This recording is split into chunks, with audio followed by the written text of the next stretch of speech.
Bonsoir à tous, ravi de vous retrouver en semaine, mais également le week-end, car l'information, c'est 7 jours sur 7 sur Monaco Info. Au sommaire de votre JT aujourd'hui, la campagne de dépistage au Covid-19 se poursuit en principauté. Près de 16 000 résidents monégasques ont été dépistés. Et la semaine prochaine, les salariés de Monaco pourront se faire tester.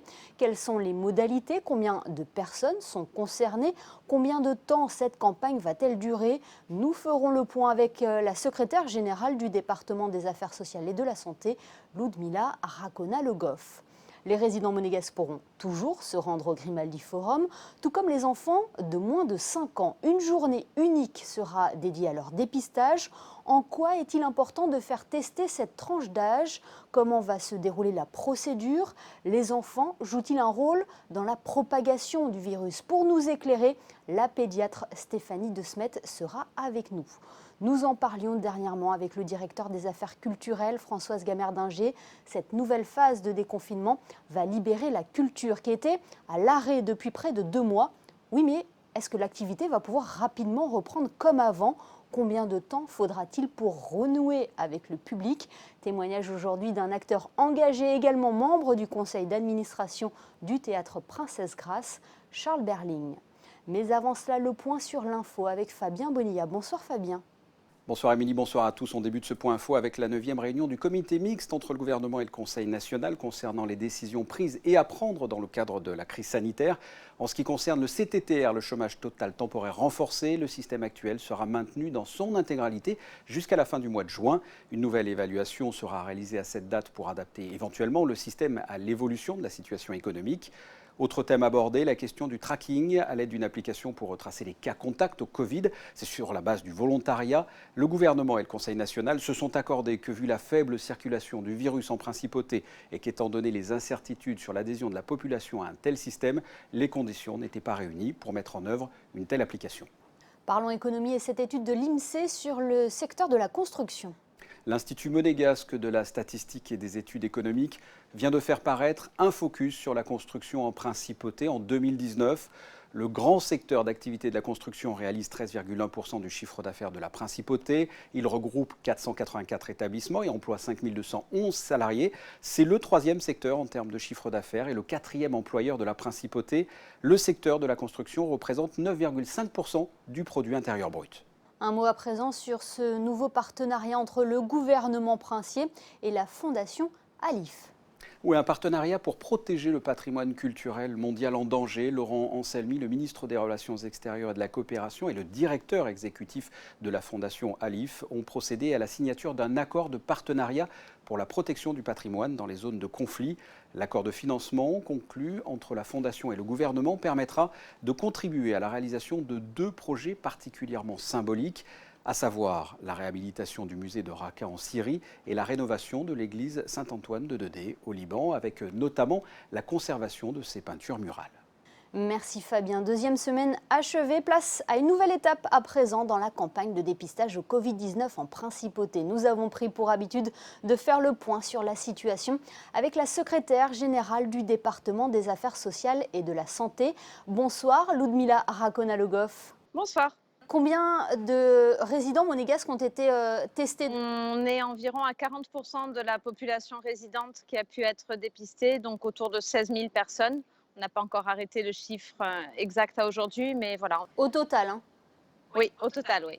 Est-ce que vous avez eu des cas positifs? On a eu des cas positifs, donc toujours, comme je vous le disais la semaine dernière, un petit peu moins de 3% de personnes qui ont eu un TROD positif et pour lesquelles nous avons enclenché derrière ce fameux protocole complémentaire qui nous permet d'aller un petit peu plus loin dans l'état de santé de la personne et de savoir si effectivement la personne est malade aujourd'hui. 16 000 personnes, est-ce que c'est un petit chiffre selon vous? Est-ce qu'il faut encore inciter les résidents monégasques à venir se faire dépister? Nous sommes satisfaits du chiffre. Comme vous l'avez dit, c'est sur la base du volontariat. Nous avons par ailleurs aussi testé des populations captives, donc la force publique, la sûreté publique, les écoles, donc qui n'ont pas encore été intégrées dans notre base de données, mais qui vont l'être. Donc le pourcentage sera un petit peu plus élevé. Mais je pense, oui, il faut inciter les gens à continuer à venir se faire dépister Et ce n'est pas parce que le dépistage des résidents s'arrête ce soir que les personnes ne pourront pas venir dans les 2 semaines qui s'annoncent se faire dépister. Et les résidents qui n'auraient pas pu se déplacer sur les 15 derniers jours sont bien évidemment attendus sur le centre du Grimaldi Forum. Au jour qui leur convient, il n'y aura pas de question de lettres pour le nom de famille. Les personnes peuvent se présenter quel que soit le jour sur le site du Grimaldi et elles seront bien évidemment dépistées. On demande aux personnes de venir avec un justificatif d'identité et pour les salariés, une attestation, donc soit la carte d'affiliation aux caisses, un bulletin de salaire, le permis de travail, enfin, tout élément qui permet d'attester de l'activité à Monaco. Un petit mot sur ce 3% de cas positifs. Chaque soir, le gouvernement princier communique sur la situation. On nous dit aucun cas positif en principauté, alors que vous nous dites qu'il y a 3%, à peu près moins de 3% des 16 000 personnes testées qui ont un TROD positif. Oui, alors le TROD positif ne signifie pas forcément que la personne est malade. La personne peut avoir rencontré la maladie ou effectivement avoir un double indicateur qui peut laisser penser qu'elle est aujourd'hui malade. Et c'est la raison pour laquelle nous avons mis en place ce protocole complémentaire, donc une prise de sang et le cas échéant une PCR, donc l'examen rhinopharyngé, qui nous permet de savoir si oui ou non la personne est malade. Et dans ce cas, évidemment, elle serait déclarée comme telle. Mais à ce jour, nous n'avons pas eu de personnes pour qui nous sommes allés jusque-là. Cette campagne de dépistage s'adresse désormais aux salariés de Monaco. Elle sera concentrée que sur un seul site, au Grimaldi Forum. Oui, tout à fait. Donc nous rapatrions toutes nos équipes de dépistage au Grimaldi Forum à partir de mardi. Donc je profite de l'occasion pour remercier Monsieur le maire et l'ensemble des équipes de la mairie qui se sont portées volontaires pour nous aider à faire tourner la structure, ainsi que Christophe Orsini du département des affaires sociales et de la santé qui a supervisé le site pendant les 15 jours. Donc oui, nous fermons l'espace Léo Ferré ce soir, nous rapatrions tout au Grimaldi Forum, nous augmentons la capacité de tests, nous passons de 18 à 23 postes de dépistage, donc une capacité journalière de l'ordre de 4 500 tests. D'accord. Et nous attaquons mardi matin à 7h30. Combien de personnes, combien de salariés sont concernés environ par cette campagne de dépistage ? 50 000. 50 000 salariés non résidents qui sont référencés, donc affiliés aux caisses sociales, aux SPME ou qui sont travailleurs indépendants. Donc oui, 50 000 personnes à partir de mardi. C'est plus que la population monégasque. C'est plus que la population monégasque, oui. Oui, oui. Mais bon, je pense que nous sommes tous en ordre de marche pour que ça se passe bien. L'équipe est rodée maintenant sur le site. Nous augmentons le personnel également à l'accueil pour que ce soit toujours aussi fluide et que les personnes n'aient pas trop à attendre ou que l'attente soit la moins longue possible.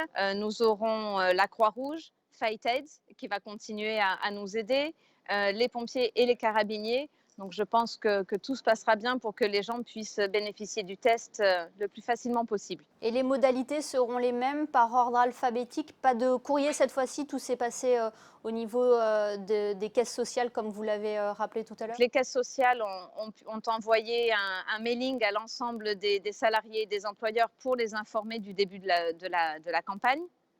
Nous faisons effectivement par ordre alphabétique. Ça nous a paru le plus simple. Ça a très bien fonctionné pour les résidents, donc on pense que ça fonctionnera aussi bien pour les salariés.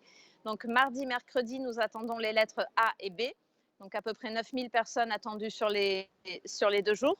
Et puis les autres lettres vont s'enchaîner par la suite. Combien de temps va durer cette campagne? On attaque mardi parce que lundi, c'est le lundi de Pentecôte, donc férié. La semaine suivante, il y a le jeudi de la fête Dieu. Donc nous sommes partis pour l'instant jusqu'au samedi 13 inclus. Merci beaucoup d'avoir été avec nous. Merci. Un autre public va être testé mercredi après-midi, les enfants de moins de 5 ans. Là encore, le dépistage se fait sur la base du volontariat. Le résultat permettra de rassurer les parents et d'avoir un indicateur sur cette tranche d'âge. Pour en parler, nous sommes avec la pédiatre qui accueillera parents et enfants au Grimaldi Forum mercredi. Bonsoir Stéphanie De Smet. Bonsoir. Les enfants de moins de 5 ans vont être testés. Comment concrètement cela va se passer? Les enfants de moins de 5 ans vont être invités à se présenter pour un test de dépistage qu'on appelle un test rapide, un TROD, qui va être effectué de la même manière qu'on a pu l'observer chez les personnes adultes, c'est-à-dire par une petite ponction au niveau du bout du doigt ou au niveau du talon pour les enfants qui ne sont pas encore en âge de marcher. Et on va pouvoir obtenir, à l'aide d'une petite gouttelette de sang, en 10 minutes, une évaluation d'une éventuelle infection au coronavirus. Si ce test s'avère positif, quelle sera la procédure ensuite? Si ce test s'avère positif, il va falloir essayer d'affiner ce résultat, c'est-à-dire savoir si l'enfant a été exposé au virus il y a longtemps ou si c'est dans un passé plus proche, ce qui pourrait amener à penser qu'il pourrait être encore contagieux. Dans cette idée-là, sera proposé pour l'ensemble de ces enfants un test respiratoire, en fait, un prélèvement, ce qu'on appelle nasal, pour aller chercher la présence de ce virus qui signerait sa contagiosité. Et donc, en l'attente de ces résultats-là, il faudra bien entendu que l'enfant reste confiné au sein du foyer familial. En quoi c'est important de tester un enfant en si bas âge? Le premier, c'est un bénéfice individuel, c'est-à-dire que l'épidémie de coronavirus est arrivée en période hivernale, à une époque où les enfants étaient encore sujets à de nombreuses affections virales. Donc, on sait très bien que les fièvres d'origine inconnue ou les affections qui peuvent donner de la toux, le nez qui coule, les tableaux grippaux avec de la fièvre importante chez l'enfant sont très fréquents à cette période-là. Et beaucoup de parents se demandent à juste titre si leur enfant a contracté le Covid ou pas. Et par conséquent, est-ce qu'il va être protégé si jamais il est mis à nouveau en exposition avec ce virus. Et puis le deuxième intérêt, qui est tout aussi important, c'est l'intérêt collectif, c'est-à-dire que le fait de pouvoir mieux comprendre comment évoluer ce virus au sein de la population pédiatrique est fondamental. Est-ce que les enfants ont été à l'origine de la contamination ou ont été victimes de la contamination au sein du foyer, notamment? Ce sont des éléments très importants qui nous aideront à comprendre ce virus. Au début de l'épidémie, il était question que les enfants pouvaient jouer un rôle dans la propagation du virus. Est-ce que cette hypothèse est toujours vraie ou pas? C'était une hypothèse initialement parce que pour énormément de maladies infectieuses virales, l'enfant constitue un réservoir. On le voit beaucoup, on le voit bien pour la grippe, on le voit pour beaucoup d'autres affections. Et donc, initialement, on a eu cette crainte importante qui était tout à fait justifiée de se dire est-ce que l'enfant ne va pas être un gros foyer un réservoir viral. Et puis, petit à petit, sont arrivés des travaux et des études qui ont été faites au sein de la population pédiatrique.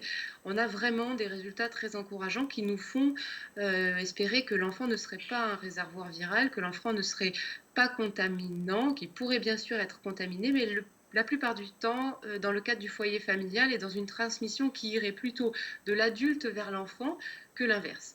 Comment expliquer aux enfants déjà ce virus et puis l'importance de respecter les gestes barrières? Alors, je crois que ça dépend de l'âge de l'enfant, bien entendu.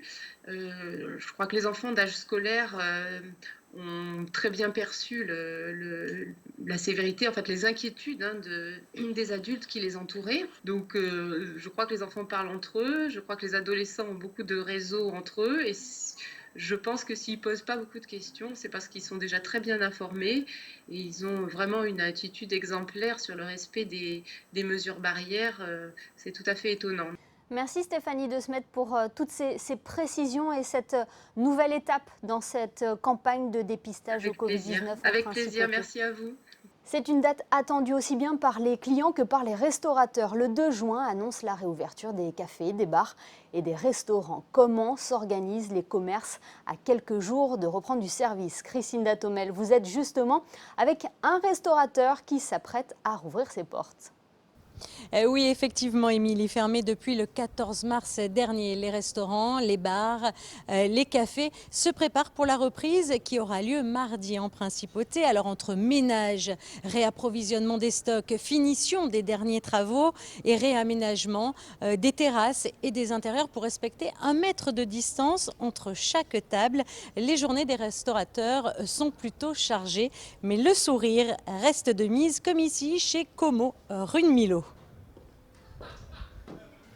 Bonjour Laurent. Bonjour Christine. Alors, est-ce que vous êtes prêt pour cette reprise?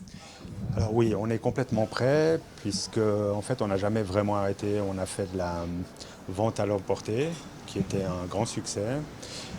Les équipes sont prêtes, les fournisseurs sont prêts, donc on est prêt. Oui. Alors, le fait qu'il y ait moins de touristes, que les gens sont en télétravail et de la situation en fait actuelle, est-ce que votre personnel est au complet? Alors, on va commencer avec le personnel au complet. Nous, on a une clientèle plutôt locale ici, donc on est moins impacté par les touristes.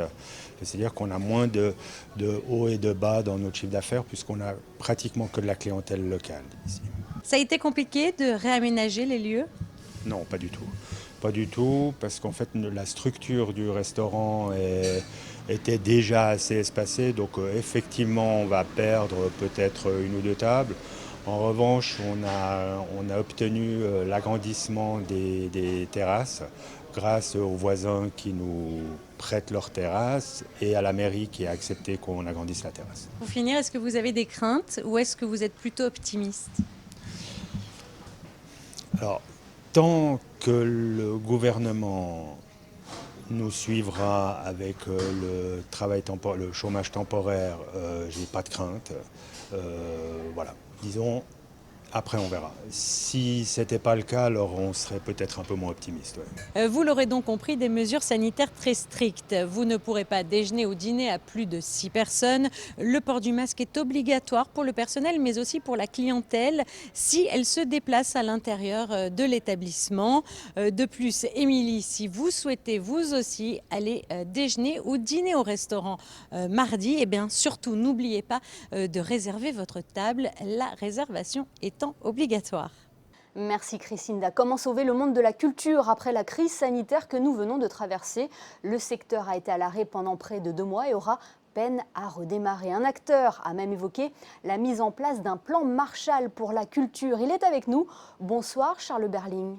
Bonsoir. Ce sont des mesures du gouvernement français que vous attendiez avec impatience. Est-ce que c'est un ouf de soulagement? Est-ce que la culture va pouvoir reprendre une activité presque normale selon vous? Je dirais que pour l'instant, ce n'est pas tout à fait normal puisque on ne peut pas encore remplir des salles, donc ça suppose qu'on va manquer de convivialité réelle, c'est-à-dire on est obligé d'espacer les gens. Alors, il se trouve que moi j'ai de la chance puisque je dirige une scène nationale qui s'appelle Château Vallon Liberté et qu'on a un festival d'été qui se passe en plein air, donc je peux espacer les gens. Mais on va voir ce qui se passe à la rentrée. Et bon, bah, ça a un impact évidemment énorme. Et sur ce que je disais, c'est-à-dire sur le fait d'être ensemble, de sentir un public regroupé, ce qui est quand même la base du spectacle vivant. Et évidemment, il y a aussi une perte significative de recettes qui fait que bah, ça nous met tous dans des situations difficiles. Est-ce que le gouvernement a mis de côté la culture pendant le confinement? Il faut absolument que les gouvernements cessent de travailler seulement à 1 semaine, 3 mois, 6 mois, 1 an, et qu'ils aient une vision plus large et des perspectives que je dirais qui engagent l'avenir de nos enfants. Parce que sinon, nous dans la culture, on travaille, moi là je travaille pour les 4 ans qui viennent, n'est-ce pas? Dans les opéras, c'est pareil. Dans beaucoup de lieux culturels, on a besoin d'avoir une vision à long terme. Pour nous, c'est grave, parce que ça veut dire qu'après, bah, on est pris de court et puis on n'a pas, eh bien, on ne peut pas faire notre travail correctement. Il va falloir du temps pour remettre la machine en marche. Est-ce qu'on va pouvoir vivre la culture comme avant? On ne va pas pouvoir vivre rien comme avant. mais d'une certaine manière, c'est dur. D'une certaine manière, c'est une crise énorme que ce qui s'est passé dans le monde.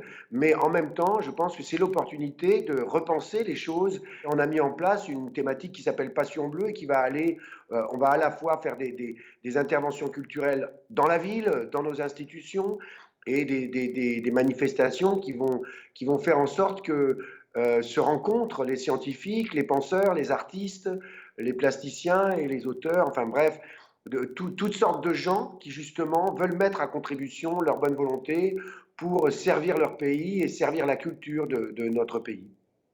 Il y a eu un sondage qui est sorti dernièrement révélant que 49% des Français se sentaient plus cultivés après le confinement. Est-ce que d'après vous, c'est le numérique aussi qui a boosté un petit peu la culture pendant ce confinement? Oui, c'est une bonne réflexion, c'est-à-dire le numérique effectivement a révélé sans doute des choses qui n'étaient pas dans la ligne de mire, qui n'étaient pas directement en lien avec certaines personnes, et donc ils se sont aperçus qu'existait un certain nombre de choses extrêmement créatives. Dans le numérique, en télétravail par exemple, ou même là, entre vous et moi, c'est pas comme si j'étais sur votre plateau, n'est-ce pas? C'est pas pareil. Donc le numérique a ses limites, il a ses qualités, il a aussi ses limites, donc il faut prendre ce qui est bien et puis ensuite ne pas s'en contenter, je dirais.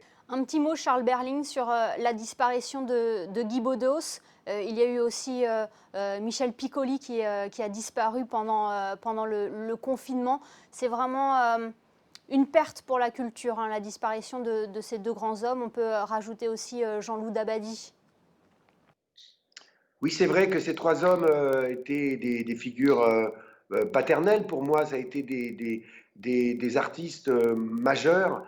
Piccoli, un immense acteur extrêmement libre. Guy Bedos a été d'abord très drôle, mais aussi un homme de conviction, avec qui d'ailleurs j'ai partagé certains combats. Jean-Loup Dabadi, je le connaissais un peu aussi, et enfin bon, moi qui ai travaillé avec Claude Sautet, donc c'est des figures extrêmement fortes, extrêmement libres. Chacun à leur manière, ils ont marqué une imagination, ils ont marqué une période, et c'est vrai que ces trois disparitions, pour moi, sont. Enfin voilà, bon, c'est triste. Mm. Merci beaucoup, Charles Berling, d'avoir été avec nous et d'avoir partagé votre point de vue global sur la reprise de la culture en France. Merci. Merci à vous, merci beaucoup. Merci. Partagez votre week-end avec nous en nous envoyant vos photos et vos vidéos sur notre page Facebook. Voici les meilleurs posts publiés sur le réseau Malizia.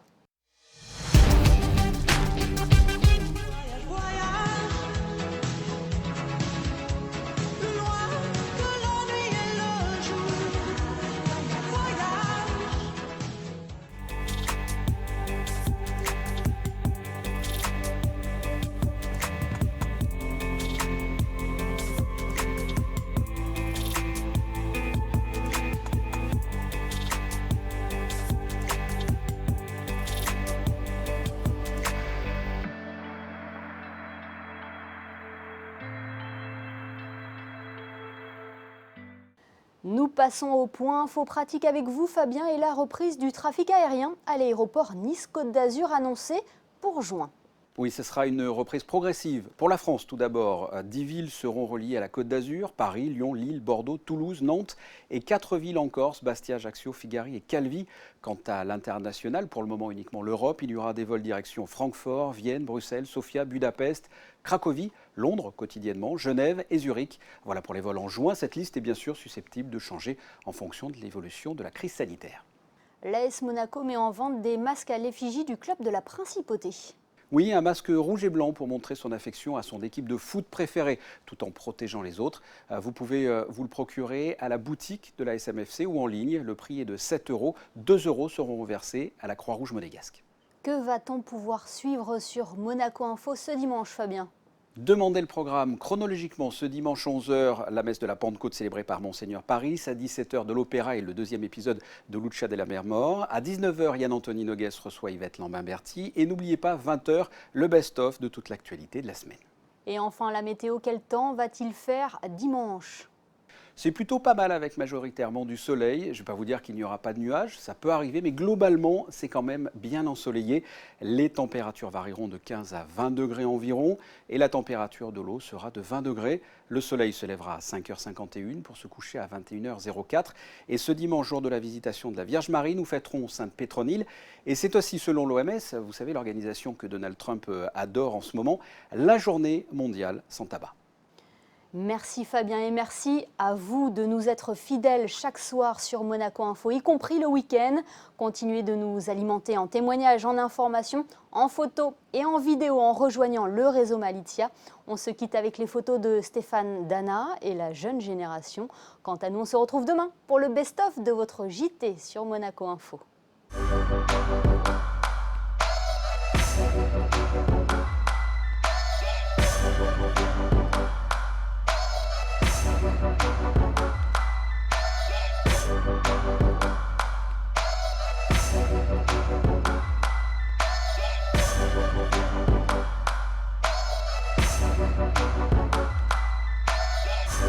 Thank you.